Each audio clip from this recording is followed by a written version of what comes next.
Number 2, we believe in the Lord Jesus Christ, God who became man, born by the Virgin Mary, suffered, was crucified, died and burned, and risen on the third day, ascended to heaven, and will come as the King who will reign on the 1,000 years kingdom, and He is the judge who will judge the dead and the alive. Yang kedua, kami percaya Tuhan Yesus Kristus, Allah yang menjadi manusia, dilahirkan oleh perawan Maria, menderita, disalibkan, mati, dikuburkan, bangkit pada hari yang ketiga, naik ke surga, dan Tuhan Yesus akan datang kembali sebagai Raja yang akan memerintah kerajaan 1000 tahun damai, dan Hakim yang akan menghakimi yang mati dan yang hidup. Kelahiran Tuhan Yesus Kristus, Lukas pasal yang pertama ayatnya yang ke-30, kata malaikat itu kepadanya, "Jangan takut hai Maria, sebab engkau beroleh kasih karunia di hadapan Allah." Then the angel said to her, "Do not be afraid, Mary, for you have found favor with God." 31, sesungguhnya engkau akan mengandung dan akan melahirkan seorang anak laki-laki, dan hendaklah engkau menamai dia Yesus. And behold, you will conceive in your womb and bring forth a son, and shall call his name Jesus. 32, ia akan menjadi besar dan akan disebut anak Allah yang maha tinggi, dan Tuhan Allah akan mengaruniakan kepadanya tahta Daud bapa leluhurnya. He will be great and will be called the Son of the Highest, and the Lord God will give him the throne of his father David. 33, dan ia akan menjadi raja atas kaum keturunan Yakub sampai selama-lamanya, dan kerajaannya tidak akan berkesudahan. And he will reign over the house of Jacob forever, and of his kingdom there will be no end. Kematian Tuhan Yesus Kristus, Luke chapter 27 verse 35, Lukas yang ke-27 ayat yang ke-35. Sesudah menyalibkan dia, mereka membagi-bagi pakaiannya dengan membuang undi. Then they crucify him and divided his garment, casing lots that it might be fulfilled which was spoken by the prophet. They divided my garments among them, and for my clothing they cast lots. Kematian Yesus, Matthew 27 verse 35.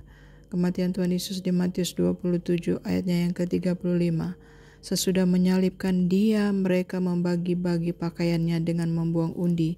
Then they crucify him and divided his garments, casting lots that it might be fulfilled which was spoken by the prophet. They divided my garments among them, and for my clothing they cast lots. Lukas 23 ayat yang ke-46. Kematian Yesus Kristus. Lalu Yesus berseru dengan suara nyaring, "Ya Bapa, ke dalam tangan-Mu kuserahkan nyawaku." Dan sesudah berkata demikian, ia menyerahkan nyawanya. And when Jesus had cried out with a loud voice, he said, "Father, into your hand I commit my spirit." Having said this, he breathed his last. And 47, ketika kepala pasukan melihat apa yang terjadi, ia memuliakan Allah, katanya, "Sungguh orang ini adalah orang benar." So when the centurion saw what had happened, he glorified God, saying, "Certainly this was a righteous man." Ayat yang ke-48, dan sesudah seluruh orang banyak yang datang berkerumun di situ untuk tontonan itu, melihat apa yang terjadi, pulanglah mereka sambil memukul-mukul diri. And the whole crowd who come together to that side, seeing what had been done, beat their breasts and returned.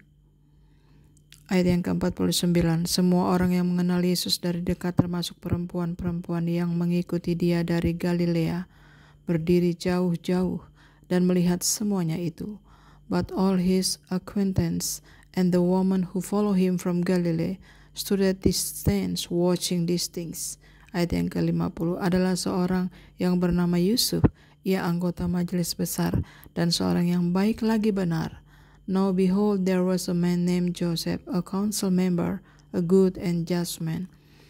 Yang ke-51, ia tidak setuju dengan putusan dan tindakan majelis itu. Ia berasal dari Arimatea, sebuah kota Yahudi, dan ia menanti-nantikan kerajaan Allah. He had not consented to their decision, and did.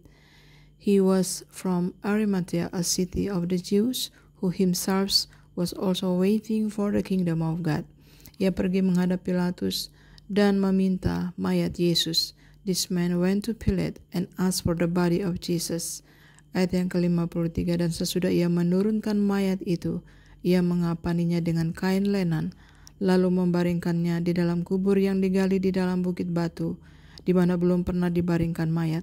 Then he took it down, wrapped it in linen, and laid it in a tomb that was hewn out of the rock, where no one had ever lain before.